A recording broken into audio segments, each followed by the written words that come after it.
अस्सलाम वालेकुम। Welcome back to our channel. Last lecture में हमने वेरिएबल्स और डाटा टाइप्स के बारे में पढ़ा था। वो थ्योरी वगैरह काफ़ी हमने पढ़ ली। तो अब आगे चलते हैं। सिंपल प्रोग्राम्स, हेलो वर्ल्ड लिखना काफ़ी सीख लिया। अब हम चलते हैं आगे अपने इनपुट आउटपुट की तरफ।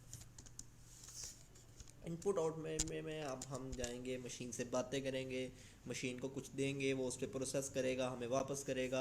उसको हम इनपुट आउटपुट कहते हैं। इनपुट में मशीन हमसे कुछ डाटा लेती है, उस पर प्रोसेसिंग करती है, और उसको प्रोसेसिंग के बाद हमें आउटपुट के ज़रिए हमें कंसोल स्क्रीन पे वो वापस शो करवा देती है कि ये आपकी इनपुट थी और इसको प्रोसेसिंग करने के बाद मेरे पास ये आउटपुट आई है। लाइक अगर हम 100 नंबर यूज़र को दे कंप्यूटर को दे रहे हैं उस पर कुछ ऑपरेशन करने के लिए, उसका सम करने के लिए, तो वो 100 नंबर हमारी इनपुट है, ठीक है। और अगर हम डिवाइड करने के लिए दे रहे हैं, जिस ऑपरेशन के लिए भी दे रहे हैं, वो हमारी 100 नंबर इनपुट है, ठीक है। उसके बाद जो कंप्यूटर उस पर प्रोसेसिंग करेगा, उसके ऊपर कुछ वर्किंग करेगा, जो ऑपरेशन आपने कहा है वो परफॉर्म करेगा, और वो परफॉर्म कराने के बाद आपको जब वैल्यू वापस करेगा कि ये आपने सम करने के लिए मुझे 100 वैल्यूज़ दी थी, उनका सम ये है, ठीक है। लाइक सपोज करें आपने 100 नंबर दिए, उसका सम बना 100, उसने आपको 100 रिटर्न किया। वो कंप्यूटर की तरफ से आपको एक आउटपुट है कि ये आपने 100 हमें दिया था, 100 नंबर दिए थे, उसका आउटपुट जो है, उनका सम जो है वो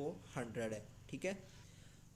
तो फिर अब हम सी प्लस प्लस के अंदर इनपुट आउटपुट कैसे लेंगे, ठीक है। सी प्लस प्लस जो है वो डिफरेंट लाइब्रेरीज यूज़ करता है इनपुट आउटपुट देने के लिए, ठीक है। जैसे कि अभी तक हम अपने सॉफ्टवेयर में, अपने प्रोग्राम के अंदर लिखते आए हैं आईओ स्ट्रीम, ठीक है। अब ये आईओ स्ट्रीम होती क्या है, इसकी फुल फॉर्म क्या है? आईओ स्ट्रीम की फुल फॉर्म है इनपुट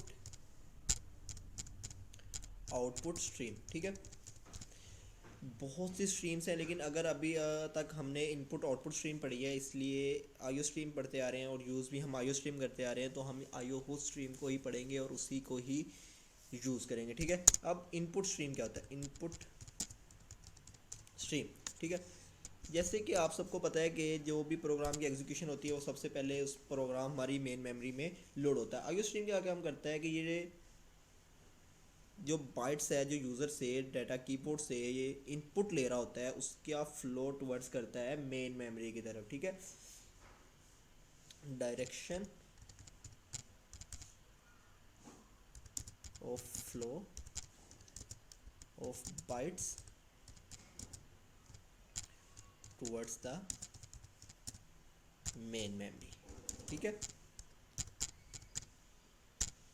इनपुट स्ट्रीम का काम ये है कि वो आपसे, यूज़र से इनपुट ले रहा है, आपके इनपुट डिवाइस से आपकी इनपुट ले रहा है। अब इनपुट सब कुछ बाइट्स में जा रही है और वो बाइट्स आपके मेन मेमोरी में डिलीवर हो रहे हैं। इसी तरह हमारी जो आउटपुट स्ट्रीम है, उसका क्या काम है? आउटपुट स्ट्रीम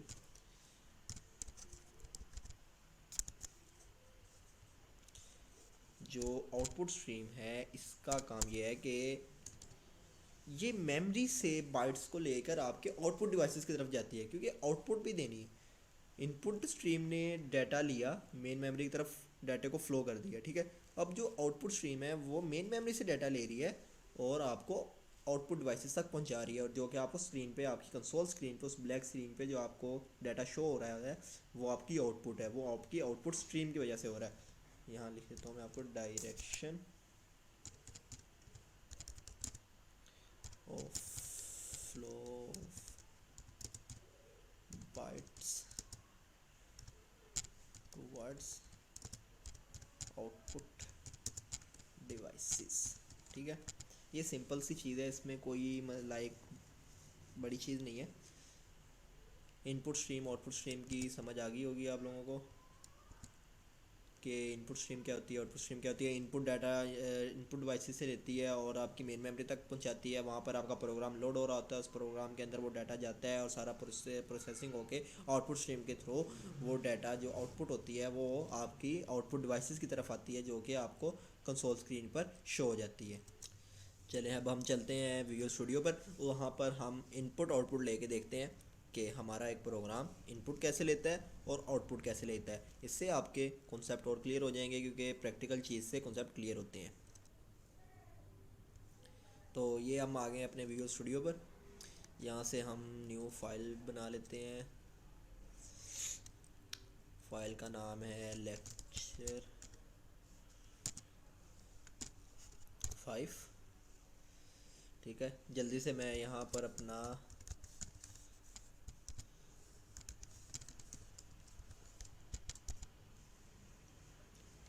स्ट्रक्चर पूरा कर लेते हैं। Using name space std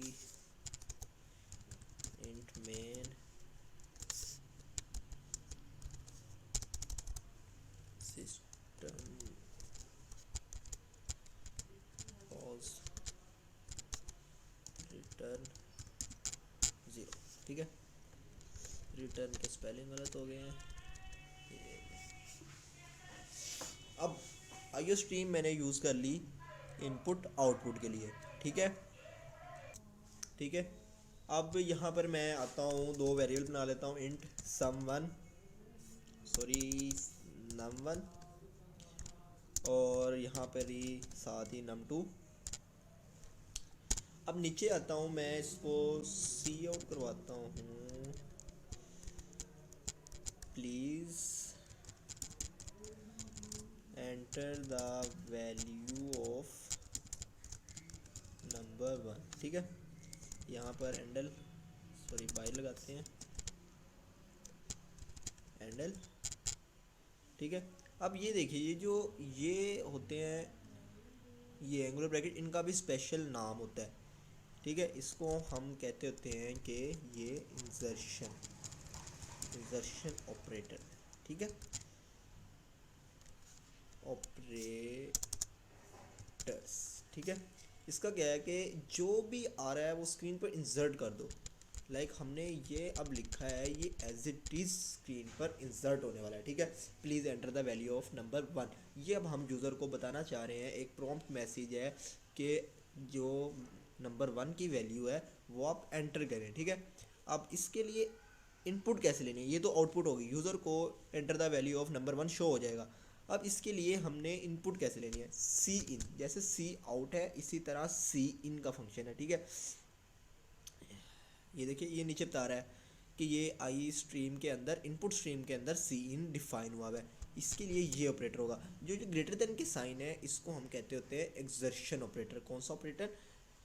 operator exertion operator. इसके लिए अब हमने वैल्यू किस में लेनी है, हमने num1 की वैल्यू लेनी है। मैंने यहाँ num1 लिखा और सेमीकोलन लगा दिया। ठीक है, अब यहाँ पर मैं आपको इसका आगे नाम लिख लेता हूँ कि ये कौन से हैं, एक्सर्शन ऑपरेटर है। ठीक है, इसका क्या है काम है कि जो भी वैल्यू आ रही है इसको एग्जर्ट कर लो। ठीक है, ये num1 के अंदर यूज़र से जो भी वैल्यू लेगा वो num1 के अंदर एग्जर्ट कर देगा। ठीक है, ये सी इन का काम है इनपुट लेना, सी आउट का काम है इनपुट देना। ठीक है, इसी तरह मेरे पास दो हैं तो मैं दोनों के लिए इसको कॉपी पेस्ट कर लेता हूँ। ठीक है, यहाँ पर मैं कर देता हूँ num2, यहाँ पर कर देता हूँ नंबर 2। अब क्या होगा, सबसे पहले मेरे पास please enter the value of number 1 screen पे प्रिंट होगा। उसके बाद कर्सर ब्लिंक करेगा वैल्यू लेने के लिए। जैसे ही मैं नंबर 1 की वैल्यू एंटर करूँगा, कंट्रोल यहाँ आ जाएगा, वो कहेगा please enter the value of number 2। ठीक है, और फिर कर्सर ब्लिंक करेगा num2 के लिए न्यू लाइन पे, क्योंकि मैंने यहाँ पर एंडल लिखा है। एंडल का मतलब होता है एंड लाइन। ठीक है, फिर अब मैं उसको यहाँ पर कह देता हूँ cout the sum of both numbers is num1 plus num2 और एंड। अभी तक हमने ऑपरेशंस नहीं पढ़े, लेकिन ये जो सम का ऑपरेशन है ये दो नंबर्स को सम करता है। आगे जाके हम पढ़ेंगे डिटेल में, ऑपरेशंस पढ़ेंगे, plus minus multiplication division mode, सारे फंक्शन अच्छे से पढ़ेंगे। अभी तक सिर्फ यही देखिए कि num1 प्लस num2 ये दोनों की वैल्यूज़ को प्लस कर देगा। अब हम इसको रन करके देखते हैं।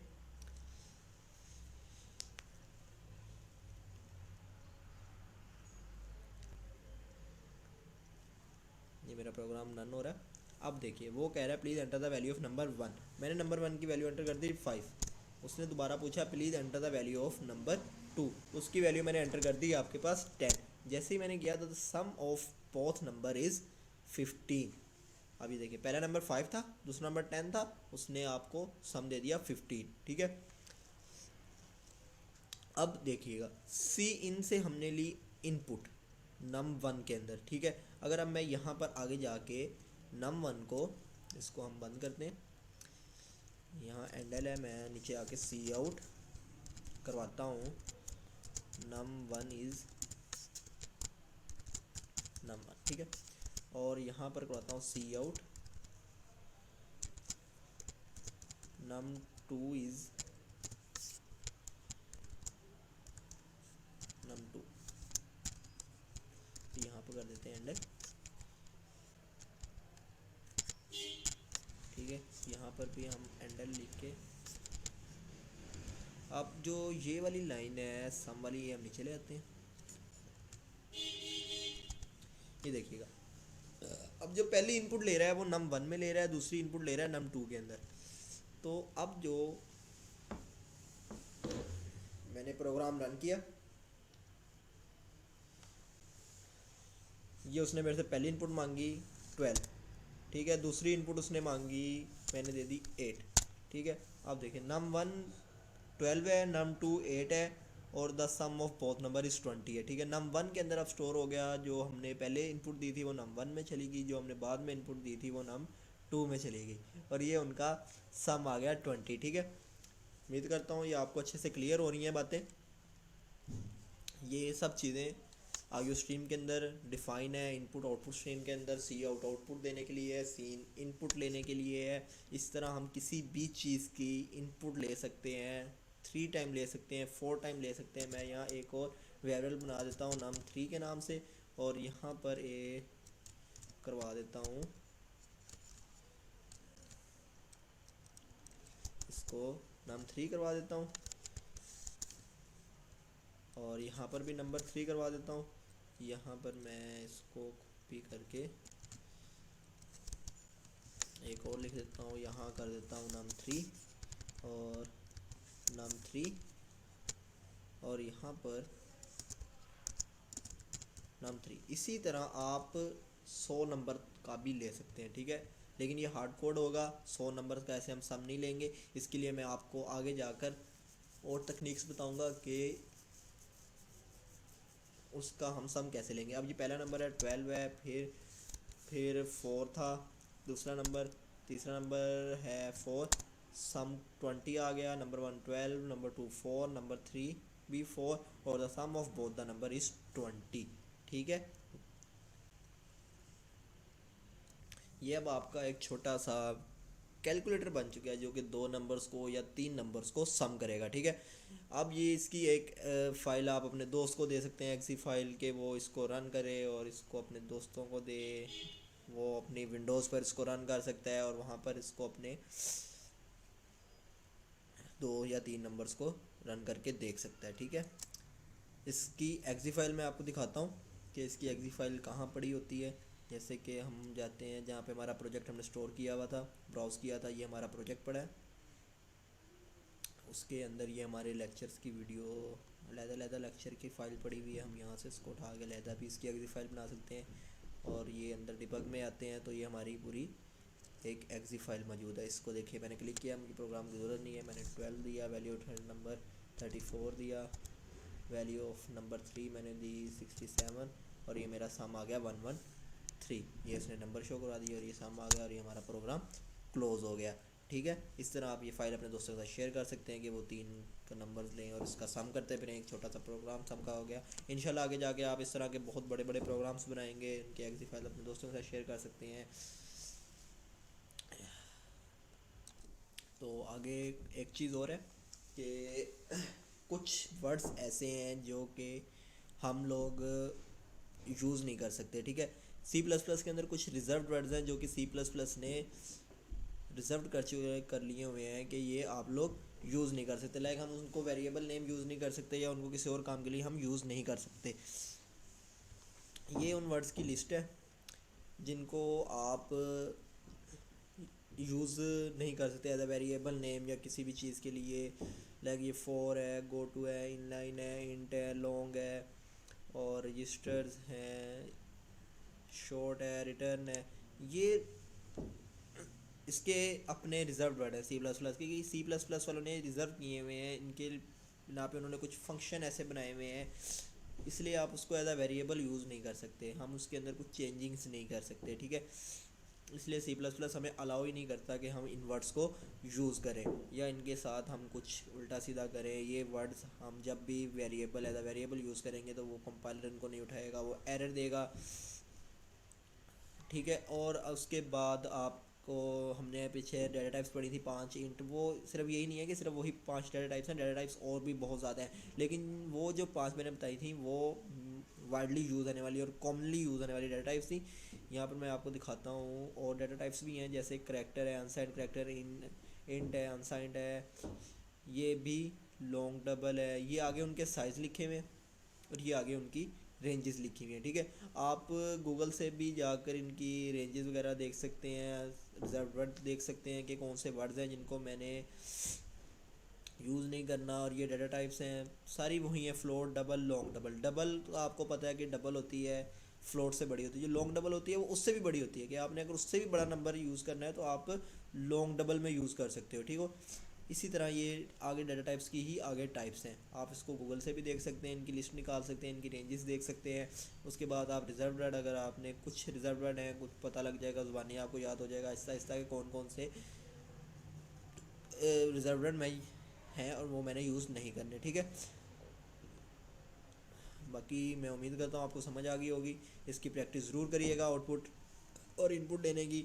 और अभी तक अगर आप लोगों ने मेरी प्लेलिस्ट सी प्लस प्लस की एक्सेस नहीं की तो उसको काइंडली बुक मार्क लगाएं अपने पास, ताकि एक तरतीब से उनको वीडियोस मिल सकें।